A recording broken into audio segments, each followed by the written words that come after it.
Julie and I have for years worked together on our career. I'm an entrepreneur. I dragged her into this. We're kind of like Batman and Robin, except that I'm Robin and she's Batman. She's turned out to be a rock star at business, marketing, all kinds of stuff. Anyway, we're at a point in our career where I'd like to keep going with our joint effort just because it's been super fulfilling to work together. And the things that I'm not good at in business, she's awesome at. And but lately, like the last few months, she's gotten a job. She's like a VP of marketing with a company, CMO, these high ranking titles. She's just a ninja at what she does. So the problem we're running into, we keep having we're kind of going in a circle over and over about how to work together, sort of, or how to thrive still while not working together. And it just seems to be a bit of an impasse because the career that I'm in, it's really too much for just me by myself to handle. There's so much to running a business. You probably already know that, but aside from just making the product, there's so much sales, marketing, taxes, accounting, all the things, right? That it worked really well when we worked together, but doing it on my own, I'm pretty much floundering. So Julie's in the tough spot of her own career is doing super well, but she sees me floundering and then feels like she has to help me, right? And I don't want someone who feels like they have to help me. That's not fun. But you want her to want to help you. All right, I've been telling you about Cozy Earth for a long time now. Cozy Earth has so many products that my family and I love because Cozy Earth gives you the kind of comfort that makes coming home a reason to drop your shoulders and even celebrate. All of Cozy Earth's gear is breathable and cozy, just like the name says. And as always, Cozy Earth stands by their products. You can check them out, you can try them out, and if you don't love them, you can return them hassle-free. Go to CozyEarth.com/Delony and use code Delony for an incredible offer just for my audience. And I don't want someone who feels like they have to help me. That's not fun. But you want her to want to help you. Well, yeah, but if she said, bingo, if she said today, fine, I'll help you. I would say, well, I don't want help like that, right? I mean, nobody wants that. But anyway, overall, we love working together. She's fantastic. I could not speak highly enough of her in every way. Sure. But we just keep going in circles and kind of just not getting out of this loop of... It's the dance. Yeah, it's just the dance. All right, Julie, how do you respond to that? Or what do you want to add to that? I would say that's accurate. One important piece of this, I think, is that as he mentioned, we did build something together and we actually sold it a few years ago, which put us in an interesting situation as do we build something new or do we kind of go our separate ways? And that was the point where we kind of went our separate ways. I wasn't really interested necessarily in building that same type of thing again. But where we're coming up on the issue, so I'll just add to this is that Jack feels that he maybe can't succeed without my help. And then I feel guilty because of some of those things that he'll say in that regard. Like, do I owe that to him to help him fulfill, his entrepreneurial dreams, his talents? Do I owe that to him? And then one thing that comes up regularly is that, we've worked well together, as he said, and he's now said, I don't feel like we're partners anymore. And I feel like we don't have that relationship anymore. He's super service oriented and is always doing things to help me. And he'll say, it seems like if you love me, you would want to help me. You would want to serve me. That would be the nice thing to do, is to help me with this business. And so then I feel guilty, but then I also feel conflicted because I'm having my own success and enjoying that. Yeah. And so, like you said, it's this dance that we keep, and it seems like it just doesn't get resolved. And I know there are layers and ego and issues and all of these things, but for me, it feels like it's getting bigger. Yeah. And so I wanted, some wisdom and an outside source to be able to tell us where we need to course correct. Yeah. So I guess the first thing I want to say out loud is I hear that y'all two love each other. We do. Definitely. She is awesome. Okay. I'm not kidding. Okay. So, And vice versa, but yeah. this is good. So she's told you, I don't want to do that anymore. And that has not, that there's something beneath the business. In some way, it feels to you like, I don't want to do, like, it feels very personal. Tell me about that. Well, I definitely want to succeed as a guy in providing for my family. But y'all are providing for your family. She's crushing it right now. So is it about she makes more money than you? Like, give me that thing. Why are you feeling less than? Well, I don't mind her making more money than me, and I don't begrudge her success. I'm really actually very happy I'm her biggest cheerleader and fan. Sure. But over the last, since we sold our company, and I'm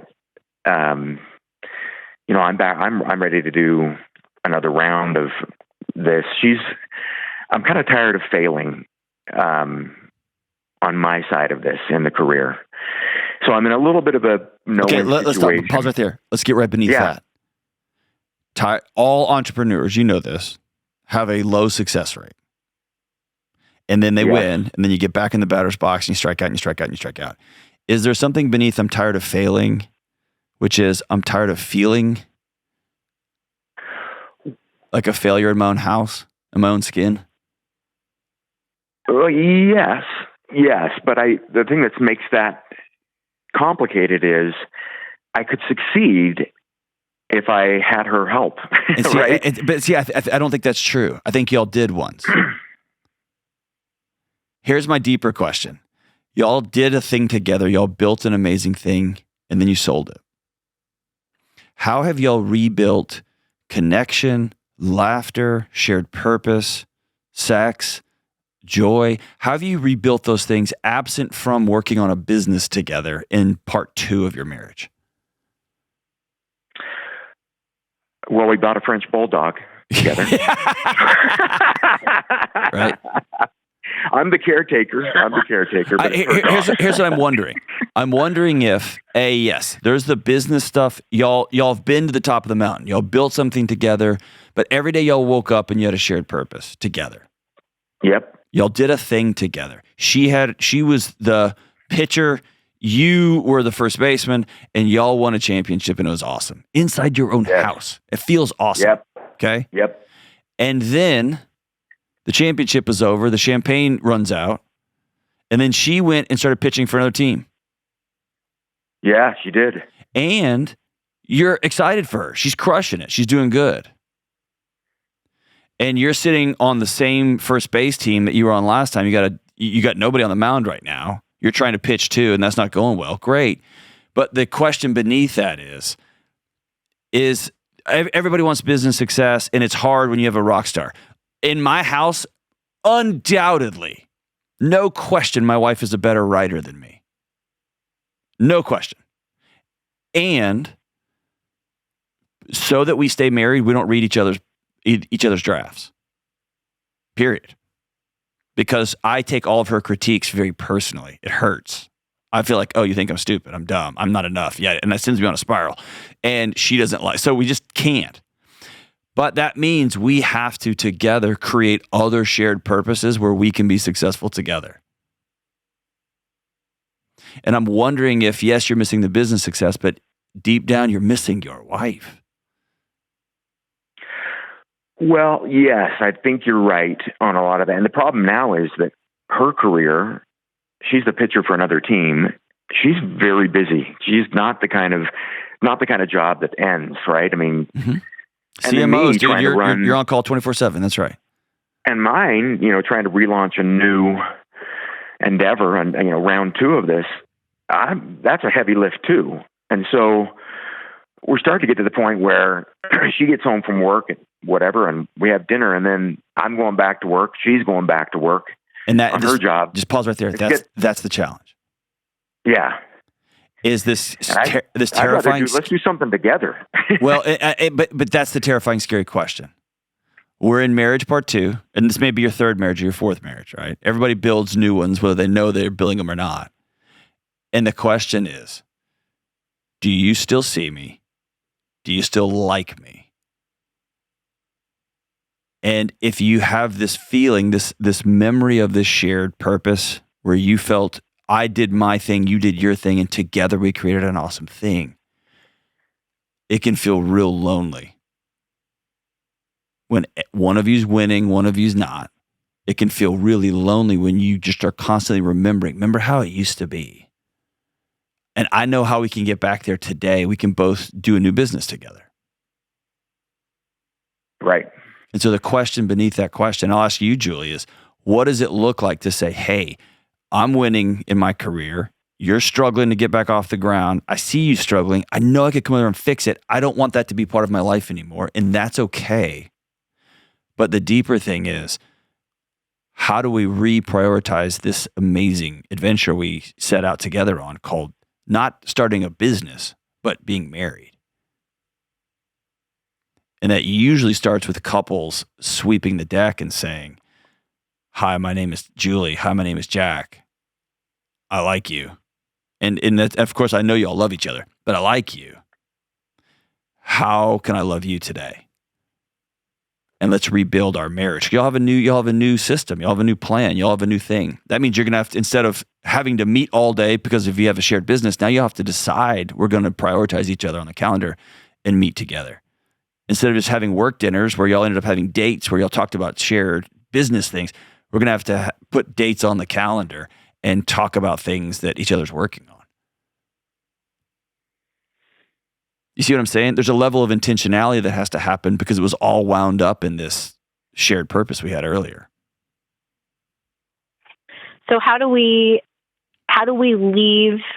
I love what you're saying. I think this direction is, I think, what we need to hear. How do we leave behind the idea that what will fix it is working together? I mean, how do we move past that? Because I feel like that's the conversation that we're having every day.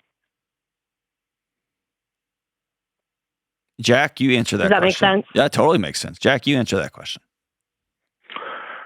Well, it's helpful. I think the most helpful thing would be 9 times out of 10, Julie will say, hey, I'm not going back. I'm not helping. I'm moving on. 1 out of 10 times, she'll say, hey, I might come back. Hey, let's maybe do this again. So you're telling me there's a chance to just shut the door. I'd rather have just shut the door completely. Okay. But that's a huge responsibility to put on her. Because 90% of the time she's told you, I love you and I want to be married to you and I want to figure out how to be your number one priority in the world, but I don't want to do this thing. And then she watches you melt and she watches you mope and she watches you be sad and feel like I'm failing. And even when I just first met you, you told me about all the things you're deficient in. I don't even know what business you do, but I guarantee you're good at what you do. I am. Right? And so, but not all of it. Of course. But dude, he's very good at it. Yeah. I'm terrible at certain stuff. That's why I've got a whole team of people on the other side of the glass here in the studio. And so it's recognizing just because I'm not good at these things doesn't mean I'm less than. But you're putting her in a position, you break up with me. Instead of hearing the 90% of the time, the 9 out of 10 times she says, I'm really feeling fulfilled in this version of my professional self right now. And you have to ask yourself, okay, what kind of marriage do I want to build with somebody? That's just a huge responsibility to tell somebody else to break up with you. I guess she already has 9 times out of 10. And the question I would have for you if we were just meeting one-on-one is, why do you equate her wanting to go be successful in a new job as somehow I don't like being with you? Or even deeper, now you're not likable. When's the last time, Julie, you looked at your husband and said, I see how hard you're grinding at this, and I'm proud of how hard you're working?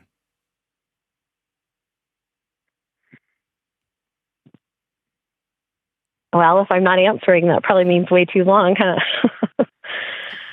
Or even saying, Jack, maybe you can answer that. My guess is probably never. Yeah. Or maybe never. When's the last time, Jack, you felt her getting up and going to work, and that entrepreneurial, I call it the proverbial blinking cursor, right? Somebody you love is off making a paycheck, and you're just staring at the cursor saying, create as an entrepreneur. And you just feel abandoned. And you put your fist in your chest, Jack, and said, I'm so grateful to have a wife that's out there crushing it. I know she loves me, and my feelings are mine right now. I feel less than right now. Or even deeper, when's the last time, Jack, you said, Julie, thank you for stepping out of this dance and going to make a whole bunch of money and be really successful. I'm grateful for you.